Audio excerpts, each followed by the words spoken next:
Hello everybody, welcome to Rewrite Your Reality with Reese. I am your host, and on today's video, the Goldilocks Zone of Manifestation. Now, this is going to unpack the how that we get tangled up with quite often and what you are willing to accept of yourself. You know, when you imagine something, sometimes you have this knee-jerk reaction of saying, well, I need something to accept this, but I'm just going to go through that today. So starting with the manifestation breakdown of why how doesn't actually exist, right? It actually just doesn't exist. Putting it simply before I say anything, how doesn't exist because any kind of path that you unfold as awareness of your dream life experience, whatever circumstance and experience you want to experience, right? That is already with you. That desire is already with you. Your experiencing of it and the knowing of it, that's the how. The how is it's already done. It already exists. So any kind of path that unfolds isn't actually to make it happen. That's why how doesn't actually exist. The how that we experience isn't a how, it is a self-referential contextual experience. You see, if everything exists, then it has to exist with a point behind it for our experiencing of the idea. You have to experience the idea because that's part of the frame. Part of the frame you're experiencing, part of the desire you're experiencing is the contextual experiencing of it. If you desire to have a relationship, part of that relationship is, you know, the build-up experience, the talking, the being with each other, that whole thing. It's not just, oh, I'm in the relationship now and then that's it. No, it's the actual experiencing of the entirety of it, giving itself context. So your desire has some experienceable context within it that you actually want. So it isn't just I want this. It's I want everything about that. I want everything that I'm feeling about it, which is context. Guess what you need? You need the context of it. So the how isn't so much how it happens. It's more giving itself context. So you keep thinking about how, not because you're trying to figure it out. Because ultimately, you know, you can't figure it out. You have an idea. Yeah, you are everything that ever was, is, and will be. You are reality itself. So yes, you can consciously string together a couple of frames of reality. I say a couple, probably like a good few 100 billion altogether, and come up with an idea that sort of is you experiencing the unfolding of you being in that desired end. Right?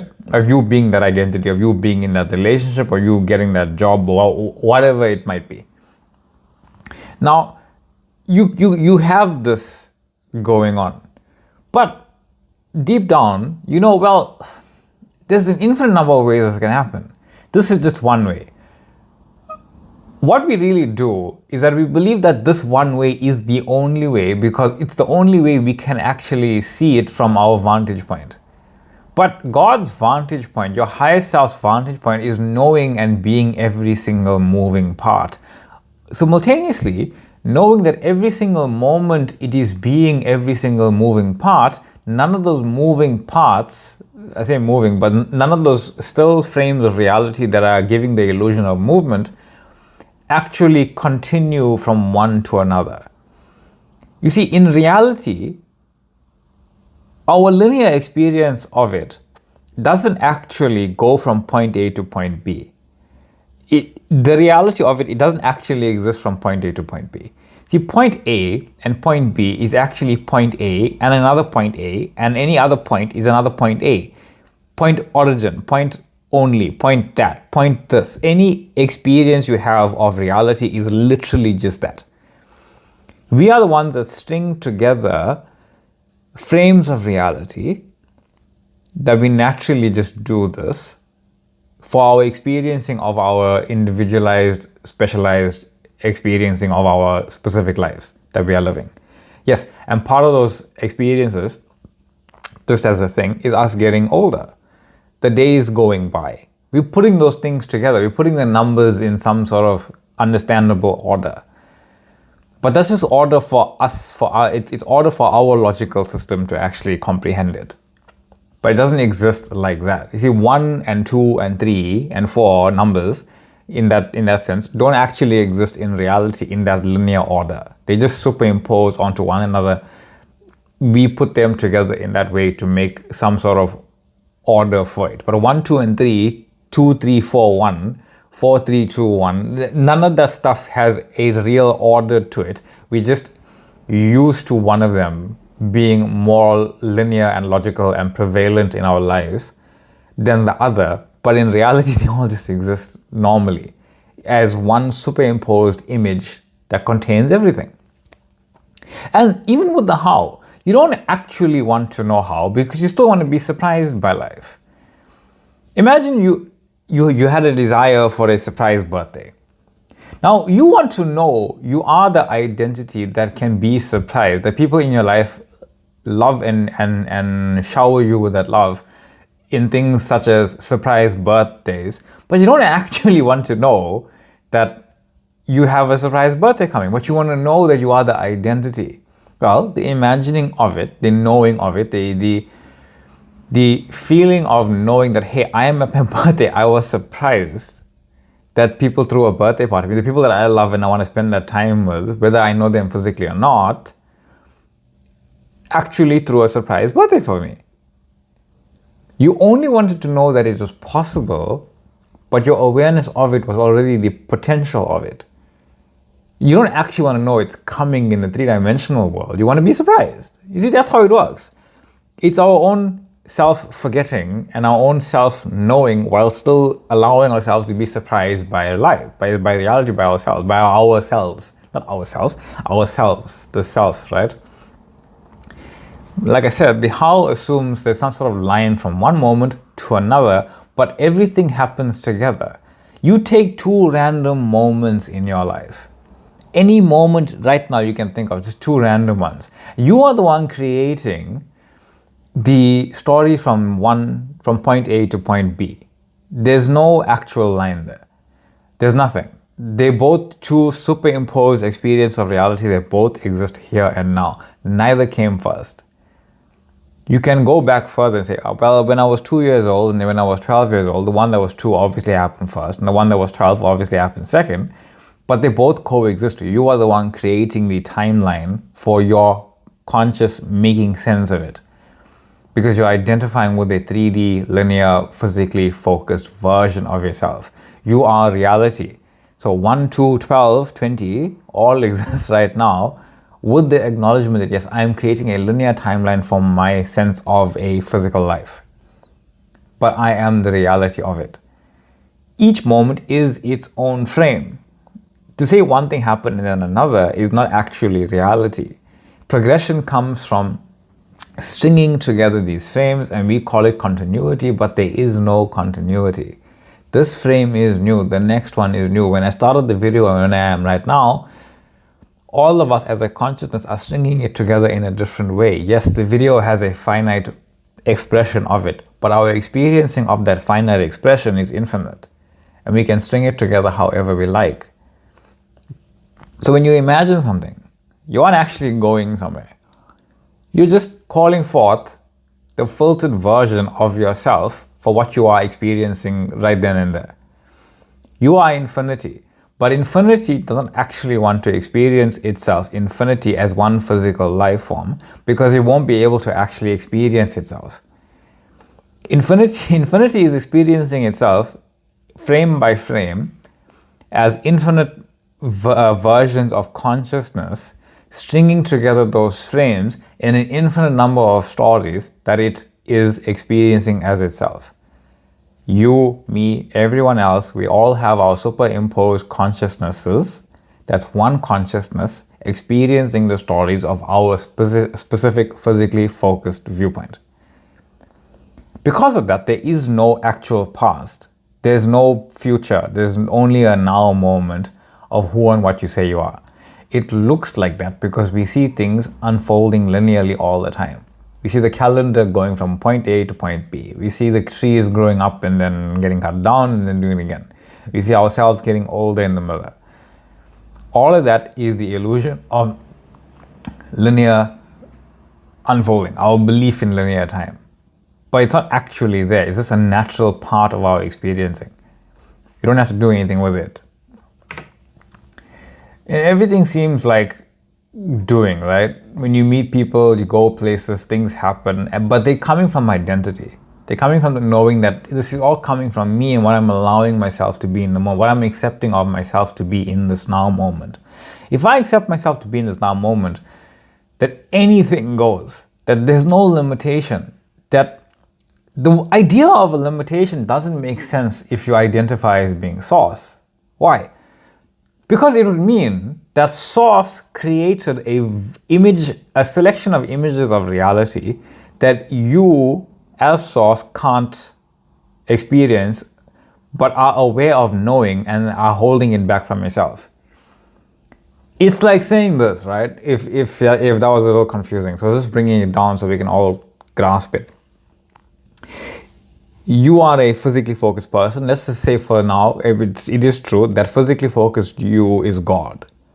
And then you drew a selection of pictures or you wrote a story in a book, right? Like you came up with some story and then there were parts in the book that you just suddenly said, okay, I can experience everything in this book except these 5 pages.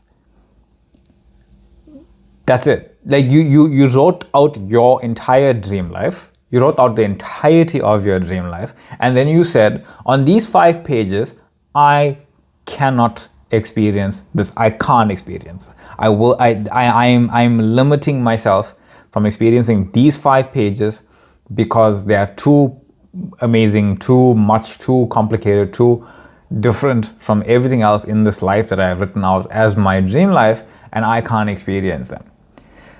That's what you are saying God did when you say, I can't experience these things. But there's no real reason other than you saying, I can't experience those things, or I'm not experiencing those things, or however you want to phrase the limitation in and of itself. That's what God did. God created an infinite number of books, and we basically, as that God, consciously saying we can't experience certain stories, even if we are aware of it. So you have to actually be aware of something to say that I can't experience it. Anything that you aren't experiencing, you're literally not aware of it at all, because it's of no interest to you. But if it is of interest to you, it'll come into your own awareness for your own accepting of this is who I am. And you'll never figure out how. You cannot figure out how, because the how is not actually there. Like I said, there's no how something happens. There's only the how it happened. So the how is not a how to actually be it. The how was the experiencing of it. The how was the who, just rearranged as to how that who was experienced. It's how the who was experienced, not how the who came into being. Who started. How that who is experienced is how you are living. So anything you think, feel, imagine, or remember is happening now. There's no past that you're going back to, no future you're moving toward. Everything is being experienced right now. If you're aware of something, it's already coming from it's already coming from existing. If you're able to write down a version of your life as a story, you're living it. That, like you cannot write down a version of you living a version of life that you are not actually living as that version of life entirely. And as the author, you see what you are writing isn't just your point of view. I am doing this, but you are creating the world where you are physically experiencing yourself doing it. But you are creating it. You can see creation is done even in that sense. So no amount of effort is going to figure out how, because there isn't one. No amount of controlling your thoughts is going to stop, because even the version of you that you are lighting up has thoughts and feelings about something or other that you just currently aren't aware of, but that version of you knows. Like if you light up your dream life and you're experiencing this wherever you are, right, in your dream life, you have no idea what that morning was for that version, but it has one. You could have been cut off in traffic, and you could have been kicking and swearing and biting. You could have been punching the door, and then the next moment you're just standing there, just you're yeah, I got cut off in traffic, I lost my temper, but you know what? I am still standing here right now in this moment of now, brand new, utterly enjoying my life regardless of how I feel moment to moment. Because that's still you, it's still always you. Because that is immediate and everything else is just an expression of that. So there's no how, but there isn't, and there is nowhere to go. There's no path to follow. There's nothing. And that's like the thing that people like that you kind of try to accept over and over again, that there isn't actually literally anything to do or figure out because you can't. That's why the figuring out but is endlessly figuring it out. So I came up with this idea of the Goldilocks zone. Bit of a text dump there, but it's fine. I'm going to go through it quickly. You see, the version of you that you imagine is not different from you. It's literally you as awareness, expressed in a different context, different environment, different setting, and the only real difference is that that it knows that it is that version. That physically focused version of you knows it is that, and you as source are knowing a version of you physically that knows it is also every other version. And you are doing that right now anyway. So you are all of them. You know you are all of them. The only real difference, like I said, is that version of you knows it's that. So you are that version of yourself that knows it's that right now. You are the same awareness, recognizing yourself as this version. There's no real distance between any version of you. Any distance is self-imposed. Any distance between your physically focused version right now and the version of you that you are illuminating as reality. There's no distance whatsoever. It's as distanceless as saying, I am in my room, I am in my dream life, I am standing in my dream life right now. There's no distance between those things. They are literally one experience, the next one is that, the next one is that. It's just that. There's no distance, line by line. But you're experiencing it line by line, because if you were to write them on top of each other, you wouldn't be able to read it clearly. That's why you experience it linearly.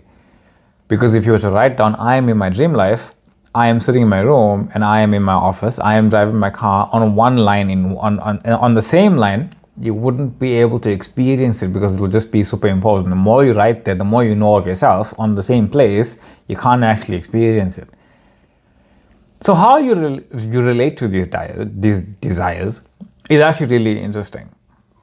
Because if you take something really simple, you just like throw it away as some random fantasy experienceable act in the moment, like sitting on the beach, right?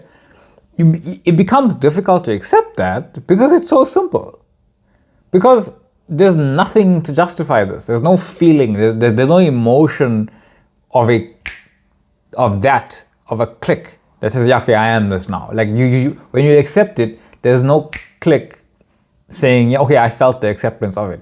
Because we're still trying to feel something from outside of us to indicate that we are now that person, other than, no, I'm just going to absolutely, utterly assume that this is who I am.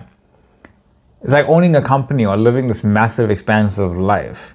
It's difficult for the opposite reason, where there's too many moving parts, too many perceived requirements, too many circumstances to account for. So I can't get that click because there's too many things that I have to accept in order to do that. Whereas the simple thing is that well, I'm still waiting for that click, but it's too simple for me to actually do it. So simplicity feels like there's nothing to accept, and there's complications feels like there's too much to accept. So what do? We come up with a middle ground, this Goldilocks zone of what I am willing to feel right, and we call that destiny. We call that's who I am because I can do that. So I accept that, and it's done. You feel that click for yourself. But what actually happened? You created a story that was believable enough that you can say, yeah, I accept this, and then you created a click of yourself. It just makes it easier for you to allow it. But it's no more real than anything else, because in truth, the simple, the complex, the middle ground are all the same thing. As Abraham Hicks says, it is as easy to manifest a button as it is a castle, because they are all of the same one consciousness. Yes, the physically focused you in that experience is experiencing the button as tiny in your hand and holding it, and experiencing the castle as massive. The feeling of that massiveness and the feeling of the smallness is not the feeling of source knowing that it is this. The feeling of massive and the feeling of smallness is not the feeling of source knowing it is this. That I am this, I am this. That is that conviction, that I am this. And funny enough, those things actually make it simpler to see I am this versus the actual feeling of experiencing it. So you as awareness, being the entirety of the experience, whether it has 1,000 moving parts or none, it's just one thing, awareness. Nothing for you to manage, nothing for you to organize, nothing for you to figure out. Because you can't. You're experiencing yourself organizing something in whatever way you currently are seeing fit. You're experiencing yourself managing other people in whatever way you are currently seeing fit. And you are experiencing yourself figuring out stuff in the way that you are currently presenting yourself in this moment. But you can figure it out anyway, you can manage it anyhow, and you can organize it whatever way you feel like. You don't need to earn the simplicity because it's simple. You don't need to control the complexity because you think it's more complex. Both are already complete as experiences. It's one spectrum. The spectrum has no break in it. We're just deciding where along the spectrum we can allow ourselves and give ourselves permission to actually be. But you are the whole spectrum. Otherwise, you wouldn't be aware of the whole spectrum. In fact, the more you are aware of the whole spectrum being you, the more you are aware of being. The more manifested in your life, the more manifested experiences that you desire fly out from you. Your awareness of them is already your access to them, already your acceptance of them, already the indication that they exist as part of your reality, whether they are simple, middle ground, or complex. The entire spectrum, from the most simple, from this very empty feeling of experience of like almost nothing is happening here, but it's so nice, to the most complex, overwhelming one where so much is happening, but you still want to be ingrained in it, to this middle ground, Goldilocks zone of I'm so comfortable in my wonderful life. It's all just I am awareness. It's no more complicated or simple than anything else. It's only whether you are accepting it or not. None of it's more or less real than any. The button, the castle, the whatever. You're not moving toward any of it. You are not building toward any of it. You're not figuring out how to get there. You can't, because you literally can't. And I don't mean it. You can't because it's too complicated. I mean, you can't because there isn't a how. There isn't a how. That's a mind-boggling thing. There's whatever how you experience, but that how isn't even a fact. It's just an appearance in that moment that you're remembering. And it's not even a how. It's just a series of frames that you're calling how. It's actually mind-boggling how not there it is. It's not mind-boggling how confusing it is. It's mind-boggling how not there it is. You are already it, all of it. What you are experiencing is simple, right? It's simply what you are recognizing yourself as right now. I am the entirety of the spectrum of all that God can be, and I get to have what I want. I get to manifest what I want. I manifest every single thing that I want because I am it. No separation, no distance, no requirement to manage anything beyond being consciously aware of already being it. Because you are everything.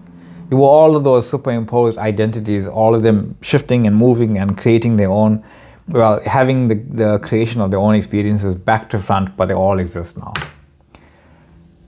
So whatever moment you're in, whatever moment you are remembering, and whatever new moment you are, it's always a new film roll of who and what you say you are. So when you're lighting up that illuminated frame, that's your reality. That's the film roll that you're in. That's the selection of identities and stories and frames that are unfolding in your experiencing to make time, space, sense of yourself, for you to experience that identity. The illuminated frame is the only thing that's real, as per Vadim Zeeland. He has a book called The Tufti the Priestess. And there's a free snippet on his website. It's quite good. It's written very, jovially from the princess's perspective. I mean, if you really think about it, the Princess Tufti is actually a real consciousness, because from your point of view, you are imagining your specific version of a consciousness presented as the Priestess Tufti, giving you your informational experience of knowing about reality creation. It's actually quite nice. I actually read it. I just read that snippet of it, which is explaining the mechanics of reality, and then you can get the book if you really want to. I just went to look at it because it's quite nice. Every single moment, every presented moment is a new 3D past, a new 3D future, and the next moment from now, you can be that superimposed version of yourself that you desire to be in your knowing, with a new 3D past image and a new 3D future image, because all of it's connected right now. All of it's in the same place. You. And the reason it works is because every single consciousness, every single person, whether it's Tufti, whether it's you, whether it's me, whether it's anyone, all of our higher selves are connected. All of our higher selves are one higher self. All of our selves are one incredible, infinite, supreme knowing. So light up that version of yourself, knowing that's what's unfolding. That's the only reality, because your consciousness moving across those frames, giving life to those frames, is you giving life to the entire timeline of that frame, whether you are aware of doing that or not. That's your life now. That's who you are. That's what's unfolding. That's exactly reality. And that's the Goldilocks zone of reality, is all of it. Because there's nothing different from anything. I'm your host, Reese. This is Reality Buddies. Thank you so much for joining me today. Thank you for the questions. Thank you for the liking, sharing, subscribing, and the commenting. Thank you for the emails or questions and all of those things. Much love and light. Thank you for joining the TikTok page. Thank you for joining the Facebook page. And I will see you all in the next one.